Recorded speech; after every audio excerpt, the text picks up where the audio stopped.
જગતનો તાત લાચારને બેવશ જોવા મળ્યો, ખેતીમાં પારાવાર નુકસાન થવાની ભીતિ।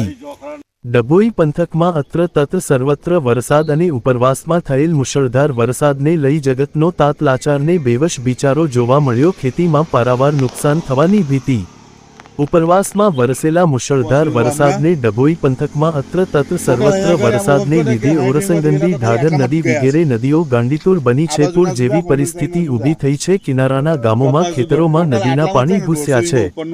બીજી બાજુ મુશળધાર વરસાદ વરસી રહ્યો છે। વરસાદી પાણીનું નિકાલ ના થતા ખેતરો તળાવ બન્યા છે। દિવેલા, કપાસ, તુવેર, શાકભાજીના પાકોમાં વરસાદનું પાણી ભરાઈ જવાથી ખેડૂતે વાવણી કરેલા પાકોને પારાવાર નુકસાન થવાની ભીતિ છે। ખેડૂતોને રાતા પાણીએ રોવાનો વારો આવશે। નવા બનેલા રોડ, રસ્તાઓ અને આડેધડ થતા બાંધકામોને લીધે પાણીનો યોગ્ય નિકાલ ન થતા ખેતરો તળાવ બન્યા છે। જગતનો તાત બેવસ લાચાર બન્યો છે। ખેડૂતોએ પોતાની વેદના મીડિયા સમક્ષ ઠાલવી હતી। બાઈટ પ્રેમશરણ બ્રહ્મભટ્ટ ખેડૂત। બાઈટ ભૂરીયો ખેડૂત।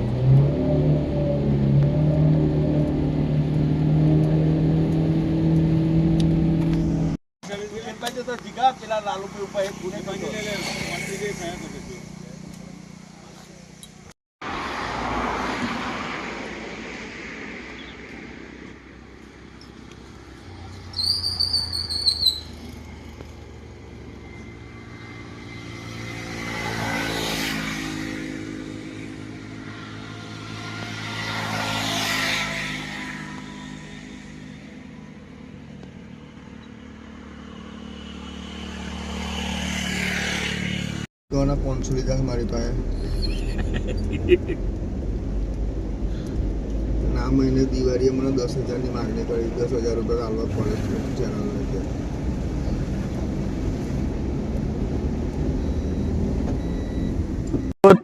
સાઠોદ ગામ પર પુષ્કળ પ્રમાણમાં વરસાદ વરસવાથી રોડની આજુબાજુ આવેલા તમામ ખેતરો ખાતેદારોના ઊભા થયેલા માલો ખલાસ થઈ ગયા છે કે જેમને કાંસની પરિસ્થિતિ જોઈ નથી અને કાંસ બનાવ્યો નથી, જેના કારણે ખેડૂતોને પારાવાર નુકસાન છે અને ખેડૂત પોતે પછી આત્મહત્યા પણ કરવા તૈયાર થાય આવા રીઝનને કારણે, કારણ કે પોતાનો માલ થયેલો હાથમાંથી આવેલો જતો નથી। આ લોકો કાંસ કરવા માટે તૈયાર નથી, આરએનબી કોઈ જાતની તકેદારી રાખતું નથી।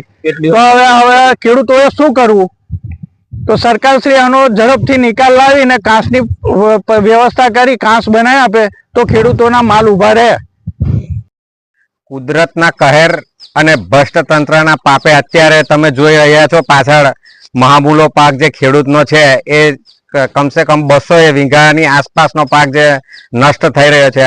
અગાઉ જે 6 મહિના પહેલા આ જે ડભોઈ કરજણ હાઈવે બન્યો તે સમયે આજે અત્યારે અમે જ્યાં આગળ ઊભા છે ત્યાં બોક્સ નારાની રજૂઆત કરવામાં આવેલી હતી। તંત્ર દ્વારા એવું કહેવામાં આવ્યું કે ત્યાર પછી અહીંયા થઈ જશે, પણ એ લોકોએ કાયમી વિકલ્પ ના કરતા એને ટેમ્પરરી વિકલ્પ કરી અને અત્યારે એમના પાપે, ભ્રષ્ટ તંત્રના પાપે અત્યારે પાછળ જે ખેડૂતોનો 200 વીઘાનો મહામૂલો પાક જે ખલાસ થઈ ગયો છે એને જવાબદાર કોણ થશે અને ખેડૂતોને વળતર કોણ આપશે? એવી સરકારને અમારી રજૂઆત છે કે આ જે નુકસાન થયું છે એની અમને વળતર આપે।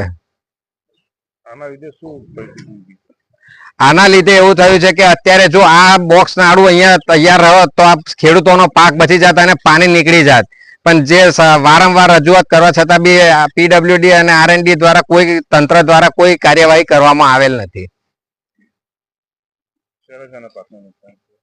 અહીંયા જોઈએ તો વધારે પડતો દિવેલા, કપાસ, આ બંને જે પાક છે એ બંનેને પૂરેપૂરું નુકસાન છે। અત્યારે તમે પાછળ જોઈ રહ્યા છો કે કોઈ પણ જગ્યાએ એક પણ ખેતરની અંદર પાણી ના હોય એવું દેખાતું નથી।